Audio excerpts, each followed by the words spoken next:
Hello everyone, आज के इस वीडियो लेक्चर में हम बात करेंगे प्रोकैरियोटिक सेल के बारे में। उसके बाद हम यूकैरियोटिक सेल की तरफ बढ़ेंगे। वैसे जो हमारी एनसीईआरटी में हमारी बुक में यहाँ पर मेंशन किया हुआ है वो यूकैरियोटिक सेल को बहुत ज़्यादा डिटेल में बताया गया है, बहुत ज़्यादा उसकी व्याख्या की गई है, जबकि प्रोकैरियोटिक सेल के बारे में ज़्यादा कुछ नहीं बताया।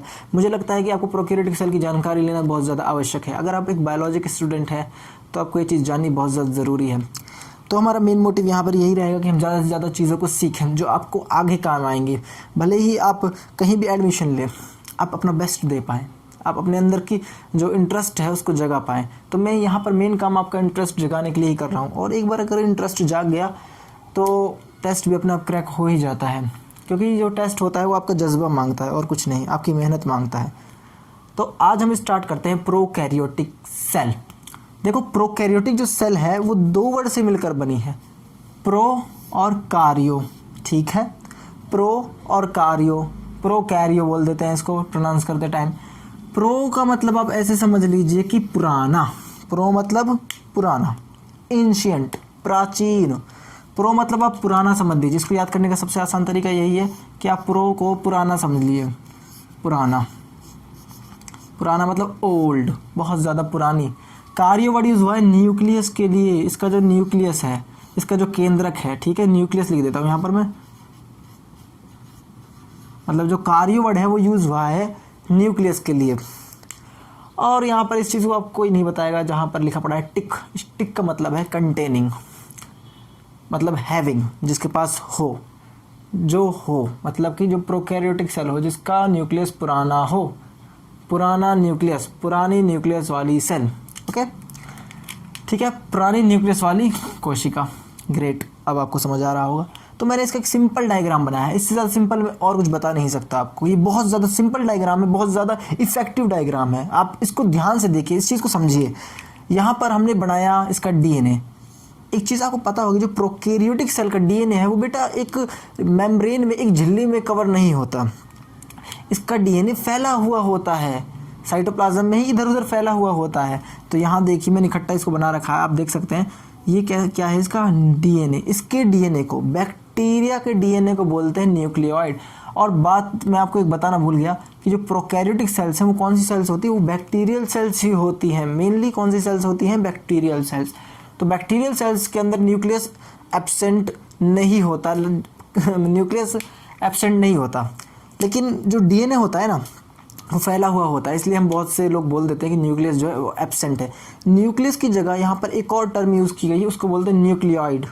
इसको बोलते हैं न्यूक्लियोइड, ठीक है। जो बैक्टीरियल सेल का जो डीएनए है, जो प्रोकैरियोटिक सेल का जो डीएनए है, उसको न्यूक्लियोइड बोलते हैं। अब आपको पता होगा कि जो प्रोकैरियोटिक सेल है वो टफ होती है, वो मतलब कि स्ट्रांग होती है। कैसे स्ट्रांग होती है, इसलिए उसमें क्या प्रेजेंट होता है, सेल वॉल। प्रोकैरियोटिक सेल बहुत शक्तिशाली सेल है, ठीक है। इसलिए जो ये आउटर मोस्ट मैंने रेड पेन से बनाया है, ये सेल वॉल है। ये इसको प्रोटेक्ट करेगी, किससे, एक वायरस से प्रोटेक्ट कर सकती है, किसी और दूसरे बैक्टीरिया से भी प्रोटेक्ट कर सकती है। तो सेल वॉल का काम क्या हो गया बैक्टीरिया में, इसको प्रोटेक्शन प्रोवाइड करना। ऐसा ना हो कि सेल कहीं फट जाए, इसके अंदर ज़्यादा मटेरियल हम डाल दें और ये ब्लास्ट हो जाए, तो इससे, इस ब्लास्ट से इसको कौन बचाएगा, ये सेल वॉल ही बचाएगी। सेल वॉल किसका काम कर रहा है, इसको बचाने का, इसको सुरक्षा प्रदान कौन कर रहा है, इसकी सेल वॉल। अब हमें और चीज़ें देखनी है। सेल वॉल के बाद क्या हमें देखने को मिला, प्लाज्मा मेम्ब्रेन। इसको झिल्ली बोलते हैं बेटा, इसको हिंदी में झिल्ली बोलते हैं। जो झिल्ली है ये क्या होती है, इलास्टिक होती है। कैसी होती है, इलास्टिक। ये झिल्ली इलास्टिक होती है, मतलब लचीली होती है। इसके अंदर अगर कोई आप सब्सटेंस डालोगे तो फॉर एग्जांपल यहाँ पे सब्सटेंस थोड़ा ज़्यादा हुआ तो झिल्ली आगे आगे मूव कर जाएगी, थोड़ी ऐसे हो जाएगी, ठीक है, समझ रहे हो ना। जिस तरह से झिल्ली है जो ये आगे मूव कर जाएगी। रबड़ देखिए आपने, रबड़ गुब्बारा देखा है, उसमें हवा भरते हो, उसमें एक साइड से ज़्यादा हवा भरो तो उस साइड से ही फूलने लग जाता है, आपने देखा होगा ये सब। तो उसके बाद हम बैक्टीरिया के अंदर देखते हैं, वहाँ पर आता है गैस वैक्यूल। ये चीज़ें आपको हायर क्लासेस में पढ़ने को मिलेंगी, मैं आपको बता देता हूँ, क्योंकि क्या पता यहाँ से क्वेश्चन पुटअप कर ले। जो गैस वैक्यूल है बेटा, ये अपने आप में खास चीज़ है, क्योंकि ये कुछ गैसेस को कंटेन करते हैं। गैस से मजा आ रहा होगा, गैस होगी कोई भी। वैक्यूल मतलब कि एक थैला, वैक्यूल मतलब आप एक थैला समझिए। वैक्यूल का मतलब एक थैला होता है, वैसे इधर वैक्यूल का मतलब एक थैला है। उसके बाद इसके अंदर एमआरएनए प्रेजेंट होता है। एमआरएनए की फुल फॉर्म क्या होगी बेटा, मैसेंजर आरएनए। मैसेंजर वो फेसबुक वाला होता है ना, मैसेंजर आरएनए। एम डिनोट क्या कर रहा है, मैसेंजर आरएनए। एम क्या दर्शा रहा है, मैसेंजर वर्ड को, ठीक है। मैसेंजर को, ये मैसेज पहुंचाएगा। आरएनए से बाद में क्या बनता है बेटा, प्रोटीन बनता है। ये चीज़ आप नोट कीजिए, आरएनए से बाद में क्या बनता है, प्रोटीन बनता है। बाद में आपको बहुत काम देंगी चीज़ें। उसी के साथ इस सेल के पास कुछ राइबोसोम्स होते हैं। और कोई मुझे राइबोसोम का फंक्शन बताएगा?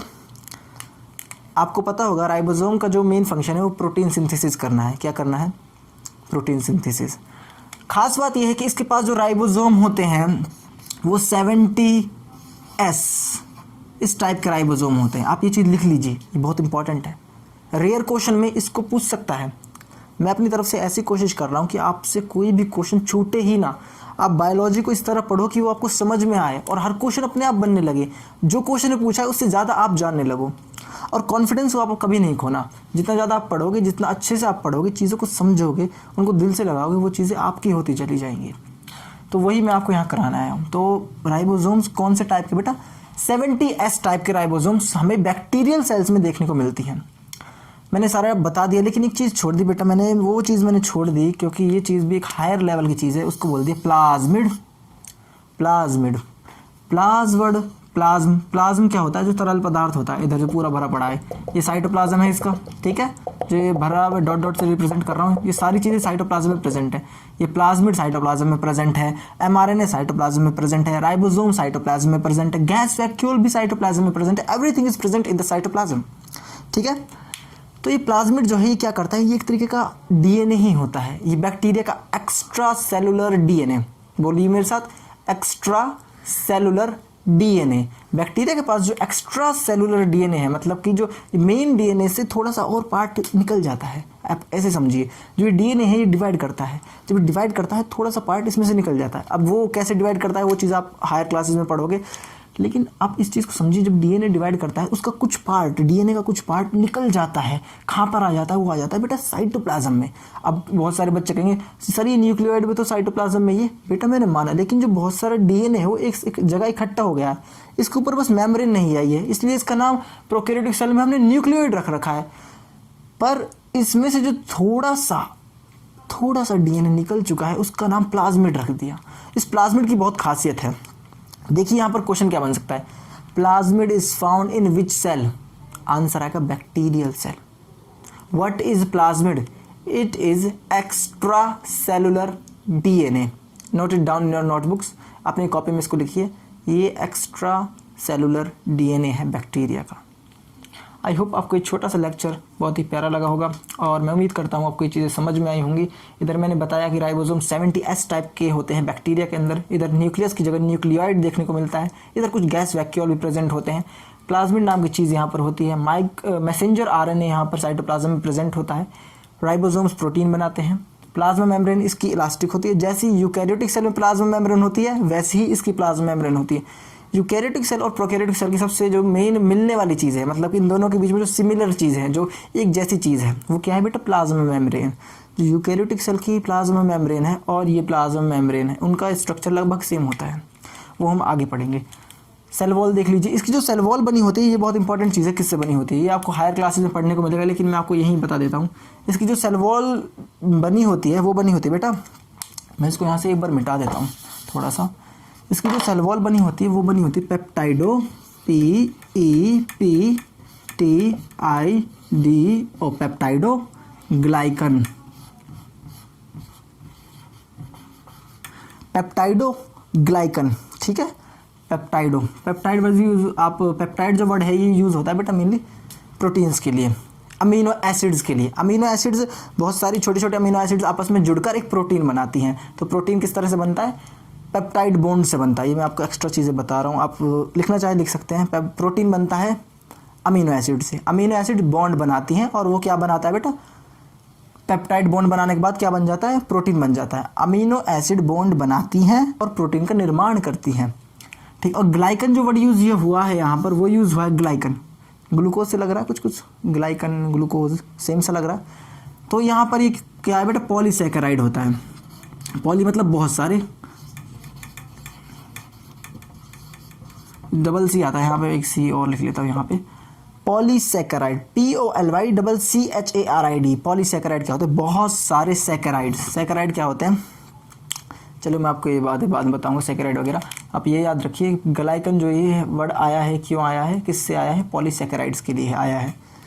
किसके लिए वर्ड यूज़ हुआ है ग्लाइकन पॉलीसैकेराइड्स के लिए। और पेप्टाइड वर्ड यूज़ हुआ है अमीनो एसिड्स के लिए, ठीक है। और अमीनो एसिड्स मिलकर क्या बनाते हैं, प्रोटीन बनाते हैं। मैंने आपको कुछ एक्स्ट्रा नॉलेज इस लेक्चर में देने की कोशिश की है, आई होप आप समझ पाए होंगे। और आगे इसको कंटिन्यू करते हैं। यूकैरियोटिक सेल के बारे में तो पूरा चैप्टर यूकैरियोटिक सेल के बारे में है, तो मैंने सोचा कि आपको थोड़ा प्रोकैरियोटिक सेल के बारे में बता दूं, जिसके बारे में कोई बात नहीं कर रहा है, उसके बारे में थोड़ी हम बात कर लेते हैं।